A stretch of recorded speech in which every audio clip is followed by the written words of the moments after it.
ಎಲ್ಲರಿಗೂ ನಮಸ್ಕಾರ. ನಾನು ಲತಾ ಸ್ವಾಮಿ ಅಂತ. ಹೊಸ ರುಚಿ. ಇವತ್ತು ಗೋಧಿ ಹಿಟ್ಟಿನ ಗಾರಿಗೆ ಮಾಡಲಿಕ್ಕೆ ಕಲಿಯೋಣ. ಸಾಮಗ್ರಿ: 1/4 kg ಗೋಧಿ ಹಿಟ್ಟು, 100 ಗ್ರಾಂ ಬೆಲ್ಲ, 1 ಸ್ಪೂನ್ ಗಸಗಸೆ, ಕರಿಯಲಿಕ್ಕೆ ಎಣ್ಣೆ. ವಿಧಾನ: ಮೊದಲು ಗೋಧಿ ಹಿಟ್ಟು ಒಂದು ಬೌಲಿನಲ್ಲಿ ಹಾಕಿ ಇಟ್ಟುಕೊಳ್ಳಿ ಮತ್ತು ಒಂದು ಪಾತ್ರೆ ತೆಗೆದುಕೊಂಡು ಅದಕ್ಕೆ 1 ಗ್ಲಾಸ್ ನೀರು ಹಾಕಿ ನಂತರ ಗ್ಯಾಸ್ ಆನ್ ಮಾಡಿ ಅದಕ್ಕೆ ಬೆಲ್ಲ ಹಾಕಿ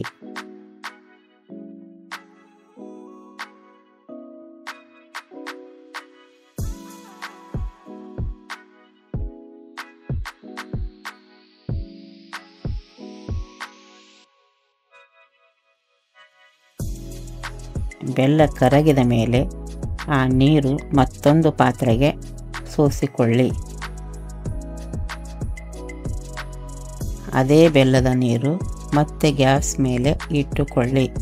ನೀರು ಚೆನ್ನಾಗಿ ಕುದಿಯುವಾಗ ಗೋಧಿ ಹಿಟ್ಟು ಹಾಕಿ ಹಿಟ್ಟು ಗಟ್ಟಿಯಾಗುವವರೆಗೂ ಚೆನ್ನಾಗಿ ಕಲಕಿ.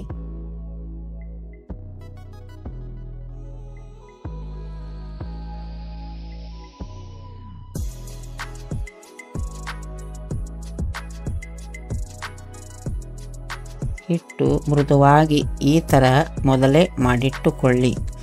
ಗಾರಿಗೆ ಮಾಡುವಾಗ ಸ್ವಲ್ಪ ಎಣ್ಣೆ ಹಾಕಿ ಹಿಟ್ಟು ಮೃದುವಾಗಿ ಮಾಡಿಕೊಳ್ಳಿ. ನಂತರ ಹೋಳಿಗೆ ಮಣೆ ತೆಗೆದುಕೊಂಡು ಅದರ ಮೇಲೆ ಎಣ್ಣೆ ಹಚ್ಚಿ ಹಿಟ್ಟನ್ನು ಉರುಳೆ ಮಾಡಿ ಇಟ್ಟುಕೊಳ್ಳಿ. ಒಂದೊಂದಾಗಿ ಉರುಳೆ ತೆಗೆದುಕೊಂಡು ಪರಾಟ ತರಹ ದಪ್ಪಗೆ ಲಟ್ಟಿಸಿ.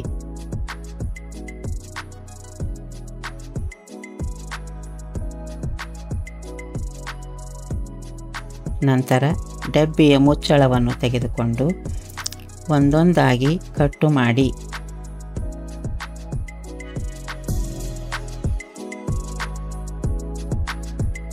ಮತ್ತು ಒಂದು ಪ್ಲೇಟ್ ತೆಗೆದುಕೊಳ್ಳಿ. ಅದಕ್ಕೆ ಕಟ್ಟು ಮಾಡಿದ ಎಲ್ಲ ಗಾರಿಗೆ ತೆಗೆದುಕೊಂಡು ಪ್ಲೇಟಿನಲ್ಲಿ ಹಾಕಿ ಸೈಡಿಗೆ ಇಟ್ಟುಕೊಳ್ಳಿ.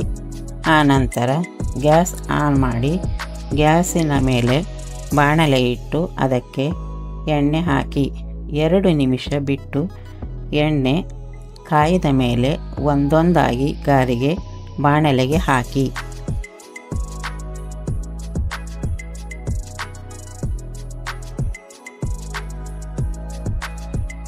ಗಾರಿಗೆಯ ಮೇಲೆ ಕೆಳಗೆ ಹೊರಳಿಸಿ ಚೆನ್ನಾಗಿ ಬೆಂದ ಮೇಲೆ ಹೂಗೆಂಪಾಗುವವರೆಗೂ ಕಾಯಿಸಿ ತೆಗೆಯಿರಿ.